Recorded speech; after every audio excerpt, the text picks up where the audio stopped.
নমস্কার, আপনারা দেখছেন মূল্যবাসী টিভি বাংলা এবং আমি নয়ন বিদাস। দেশের চতুর্থ স্তম্ভ যাকে বলা হয় অর্থাৎ মিডিয়া, সেই মিডিয়া যখন মানুষকে ভুল বার্তা পৌঁছানোর কাজ করে তখন আপনাকে বুঝতে হবে এই মিডিয়া কোথাও না কোথাও ষড়যন্ত্র করছে বা এই মিডিয়া আপনার মিডিয়া নয়। সেই রকমই কিছু ন্যাশনাল মিডিয়া রয়েছে, তার মধ্যে আজ তাক নিউজ চ্যানেলের অঞ্জনা অঙ্কসব একটা চর্চা আলোচনার মধ্যে জাতিগত আরেকশনের ব্যাপারে কিছু কথা মানুষের কাছে ভুল বার্তা পৌঁছানোর কাজ করেছে। আর সেই ভুল বার্তা পৌঁছানোর কথা কি বলেছেন উনি, প্রথমে আপনারা শুনুন। कि क्या आरक्षण अब भी इस देश की जरूरत है या नहीं। तो सबसे पहले तो मैं आप ही से पूछना चाहूंगा, आपकी क्या राय है, आरक्षण इस देश की अब भी जरूरत है या नहीं है? जो मैं कहूंगी, मुझे पता है कि इसको लेकर बहुत बहस है, विवाद है, लेकिन मैं साफ साफ ये मानती हूं कि जब तक हम जाति के आधार पर आरक्षण इस देश में खत्म नहीं करेंगे तब तक न सिर्फ हम काबिलियत के साथ समझौता करेंगे बल्कि जो सबसे गरीब है और जिसको उसकी जरूरत है उसको उससे वंचित रखेंगे। आर्थिक आधार पर अगर आरक्षण आप कर सकते हैं तो कीजिए।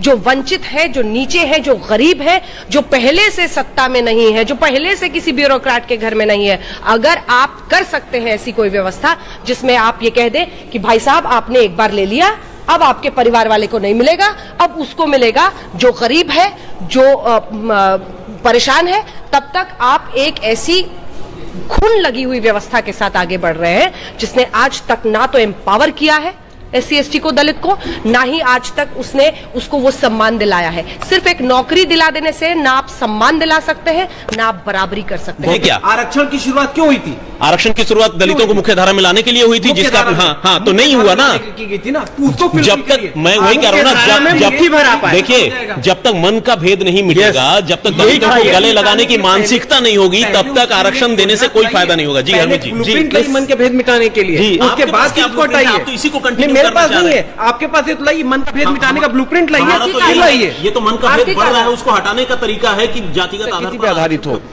रोहित, बाबा साहब अम्बेडकर का इंटरव्यू आज आप भी सुन रहे थे और मैं भी सुन रही थी। बिल्कुल। हमने सुना उनसे, जब ये सवाल पूछा गया, रेडियो का उनका इंटरव्यू था जो आज हम लोग सुन रहे थे उनके दिमाग में झांकने के लिए, उन्होंने कहा हम सिर्फ इसलिए आरक्षण चाहते हैं कि नौकरी मिले और कोई दलित ऊपर उठे, कुर्सी पर बैठे और फिर वो अपने लोगों का भला करे। लेकिन ऐसा हो नहीं रहा है, लेकिन ऐसा नहीं हो रहा है।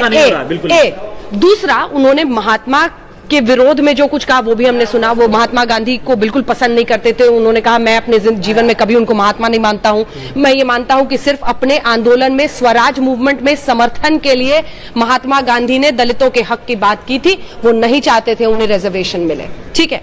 कांग्रेस पार्टी इस्तेमाल करती रही है दलितों का।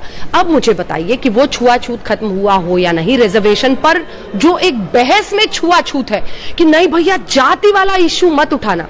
क्या डर की वजह से कोई भी पॉलिटिकल पार्टी नहीं है कि इस पर बोलने से भी डरती है? संघ का भी हाल देखिए, मोहन भागवत ने एक बार हिम्मत की थी, अगली बार उनको समझ गए कि भैया दलित और मुस्लिम मिल गए तो हम तो गए। कुर्सी का खेल है। सशक्तिकरण अगर लक्ष्य होता, रोहित, सशक्तिकरण अगर लक्ष्य होता, 15+17 मुस्लिम 15% दलित, तब हिंदुस्तान के लिए सही होगा।